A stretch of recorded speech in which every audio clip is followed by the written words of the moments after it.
ಆಹಾ, ತುಂಬಿದ ಕೊಡ. ಅರುಣ್ ಅಂತ ದೊಡ್ಡ ಮನುಷ್ಯ ನಿಮ್ಮಂತ ರಾಂಗ್ ಪೀಪಲ್ ಸವಾಸ ಯಾಕೆ ಮಾಡ್ದ ಸರ್? ರೀ ಜಗದೀಶ್, ಯಾರ್ಗ್ ಹೇಳ್ತಾ ಇದೀರಾ ರಾಂಗು ಅಂತ? ನೀವ್ ರಾಂಗು.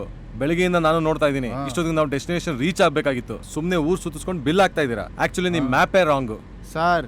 ಈ ಜಸ್ಟ್ ಜಗದೀಶ ಹಾಕೋ ರೂಟು ಗೂಗಲ್ ಮ್ಯಾಪ್ಗಿಂತ ಫಾಸ್ಟು. 15 ವರ್ಷದಿಂದ 24 ಗಂಟೆ ಕಾರ್ ಓಡಿಸ್ತಾ ಇದ್ದೀನಿ. ಹಂಗಾರೆ ನಿಲ್ಸೇ ಇಲ್ವಾ? ಯಾಕಪ್ಪ ನಿಲ್ಲಿಸ್ದೆ? ಮನೆ ಬಂತು ನಿಲ್ಸಿದೆ. ನಿಮ್ ಡೆಸ್ಟಿನೇಷನ್ ಇದೆ ಅಲ್ವಾ, ಚೇಂಜ್ ಮಾಡ್ತೀರಾ? ಡೆಸ್ಟಿನೇಷನ್ ಚೇಂಜ್ ಮಾಡೋ ಮಾತೇ ಇಲ್ಲ. ಯಾಕಂದ್ರೆ ನಮ್ ಡೆಸ್ಟಿನಿ ಚೇಂಜ್ ಆಗದೆ ಇಲ್ಲಿಂದ. ಜಡಿ ನನ್ ಬೇಕು ತೊಗೊಂಡಿಳಿ. ಸರ್ ಗೊತ್ತಲ್ವಾ, any time any place just Jagadish. ನನ್ನ ಫೋನ್ ನಂಬರ್ 49382716. ಬಡವರಿಗೆ GST ಫ್ರೀ. ಬರ್ಲಾ ಸರ್? ಆಯ್ತಪ್ಪ, ಓಕೆ. ನಿಲ್ಲಿಸ್ತಂಗ್ ಹೋಗ್ಬಿಡು. ಈಗ ಅಲ್ಸನ್ ಬರ ಹುಡ್ಕೊಂಡು ಹೋಗ್ಬೇಕಾ?